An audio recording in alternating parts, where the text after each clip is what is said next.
Hi guys, welcome back to my channel. My name is Eliana and I'm a certified success coach. Here with me today I've got Dr. Penn. Hi. Hello. Welcome, a psychologist and also my husband. Today's topic is on planning for success and we're going to share with you a step-by-step process on goal setting. Now, whenever we're trying to achieve success in life, either it being in your studies, in your relationship or your career, we're always sometimes thinking it's unachievable, we're never going to get there and we feel overwhelmed. This is where goal setting comes in. Goal setting is effectively a roadmap from where we are to where we want to be as well, right? Yep, absolutely. Goal setting corresponds to an important part of what we call executive functions in psychology, and that's just a fancy way of saying your ability to plan, to execute, and to monitor the effectiveness of your behaviour in terms of your steps towards achieving a goal. Mm-hmm. Research has also indicated that there's a very strong link between success and goal setting, but also on top of that is also added motivation and self-esteem and self-confidence and autonomy as well. Mm-hmm. So win-win. Yeah, absolutely. Great. So let's get started. So Eliana, as a coach, how do you get your clients to set meaningful goals? Well, we use a step-by-step process to set goals by using the GROW model. The G stands for goal setting, R for reality, O for options, and the W for what, when, where we're going to achieve them. I'm going to explain them into more detail in a minute, but I've also added a few more bits of my own to tailor it to meet my clients' needs better so they can be more successful in achieving these goals. So what's the first tip you would give people in setting a meaningful goal? Tip number one is vision. The art of imagination is essential to goal setting. The bigger we can dream, the better it is. Even scientists have proven through various research that our brain can't distinguish between reality and imagination. Therefore, it's so important to encourage the clients to dream big, to think big, even maybe even put themselves as a kid on Christmas Day when they can think anything is possible, anything is achievable, the positive state of mind we want to be in when we set those goals. It doesn't matter how we're going to get there, because that comes with the next steps.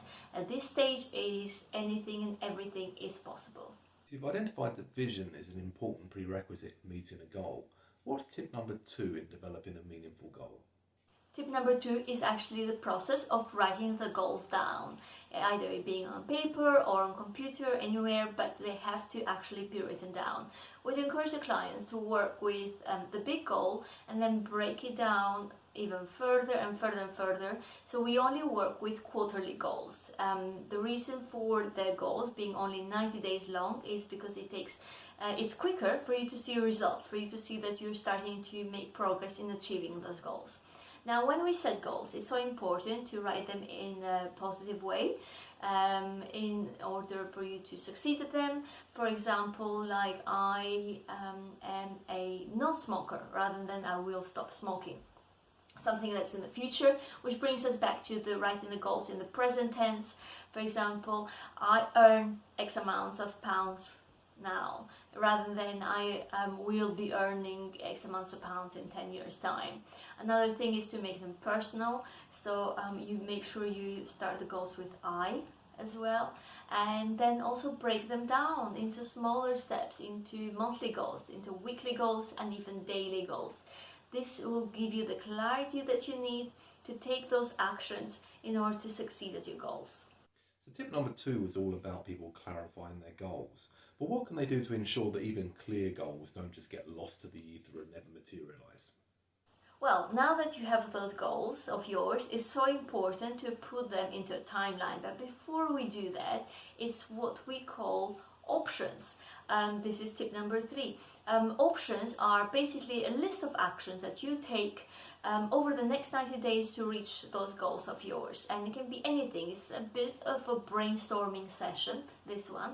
And this is where we can write a list of 20 to even 30 things that we might potentially be doing. Then we prioritize, we pick the most important ones and we slot them in and then give them a deadline. Deadlines are what's going to help us to measure this success, to measure and know when we've achieving those goals that we're setting for ourselves. So Eliana, in tip number 3, you told us how people can start thinking about what they need to do to achieve the various kind of sub-goals towards the eventual main goal in mind. But what can they do to ensure that they've got the resources necessary to kind of achieve those sub-goals? Tip number 4 would be look at your resources, see what you need to get to your goals. If, for example, you need to do more research in order to achieve it, then get started on that. Internet is a great place. There's so many YouTube videos on how to do something as well. Then there's also social media sites or even LinkedIn as well, where you can have a look at the contacts that you already have there, or even your friends and your family. Ask them how can they support you in order for you to achieve your goals. So Eliana, in tip number 4, you told us how people can go about resourcing a goal.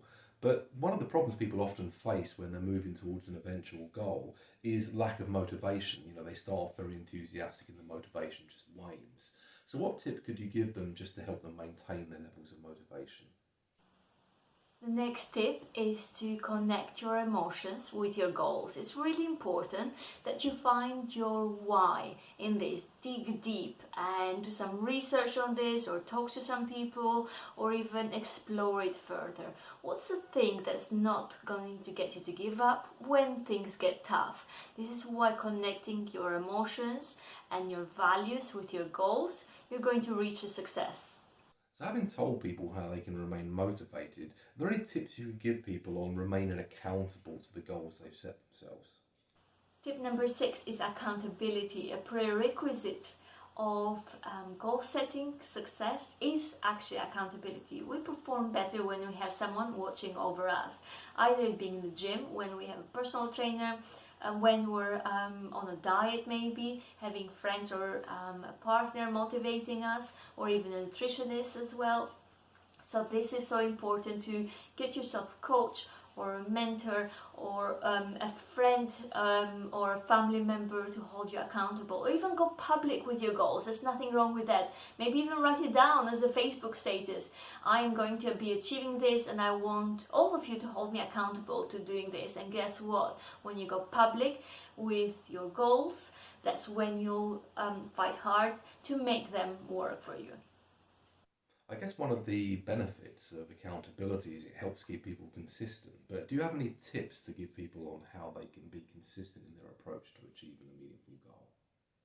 Tip number 7 is consistency. We become successful when we're consistent in the pursuit of our dreams. Now, sometimes the goals may seem like unachievable, like climbing a mountain. But guess what? I've actually done this. I've actually climbed a mountain in South America, in Peru, Machu Picchu. And as hard as it was, I did it, and I was so proud. And that's how sometimes my goals seem to me, like me climbing back that mountain. I know they're going to be tough, but it's all about me being consistent.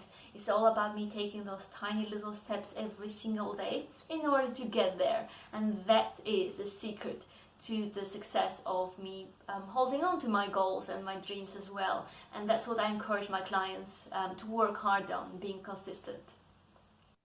So how can clients overcome any anxieties they might have about achieving a goal?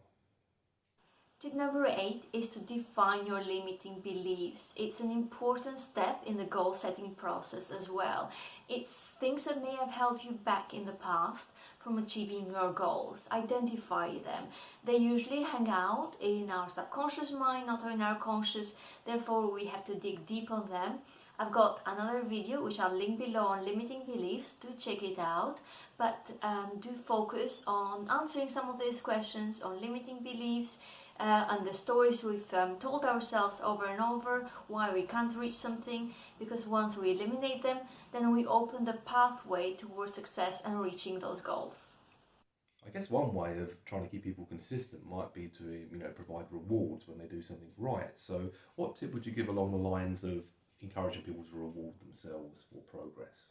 Tip number 9 is obviously rewards. I love this. It's my favorite part when discussing that with the clients as well. It's about making sure that when you're setting yourself a goal, to even plan the rewards. That's when we get the biggest success as well. The rewards can be anything from a 5 minutes cup of tea with a slice of cake if you want to reward yourself, to something bigger, maybe going on holiday once you've achieved one of your goals as well, to having a celebratory drink at the weekend with your partner, or seeing your friends, or whatever it is that makes you happier.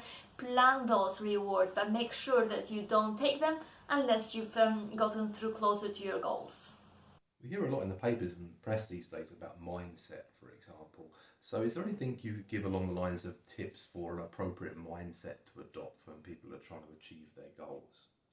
Tip number 10 is mindset work. I love this. Mindset work always makes me happy. It's actually something that needs to be done daily in order for you to reach your success. It's all about not just reacting to life, but having a hand in designing a life for yourself. That's where mindset work comes in. It's all about those positive self-affirmations. It's about the gratitude. It's about reading for your personal development as well. So it's all about putting tiny little steps on being more positive. And guess what? When we're more positive, we're happier. When we're happier, we're going to take actions towards those goals that we set for ourselves. Another aspect of the mindset work as well is journaling. This is so powerful to be done daily as well, where you journal your thoughts and your actions, where you journal where you are, where you journal where you want to go as well in the future. It's all about the vision, it's about writing it down and making it seem really real in your head. Again, linking it back, the mindset work, to that number one step, which was the vision. It's also important to take a look at the price that you might pay for not achieving a life goal. Now, this is what we call the rocking chair test. It's about imagining yourself, if you're 90 years old in that rocking chair and you're looking back through your life. Okay, so what did you achieve through that? What goals you succeeded at? How it made you feel? It feels good, right? But you can also imagine the negative side of it. What would happen if you didn't achieve that goal? What would those regrets be as well? So they can also be a motivator. We can lead from it from a positive or a negative. It's what we call a double push. This is what will help you motivate towards succeeding and achieving those goals as well. So maybe give it a try, the rock chair test. Hope you guys enjoyed today's talk. We certainly did. Do let us know in the comments below if there's any other topics you'd like us to cover, as well as don't forget to subscribe to this channel. I'll also add Paul's details below as well. And do join me in my community family out there on Facebook, Twitter and Instagram. See you guys soon. Bye. Bye-bye.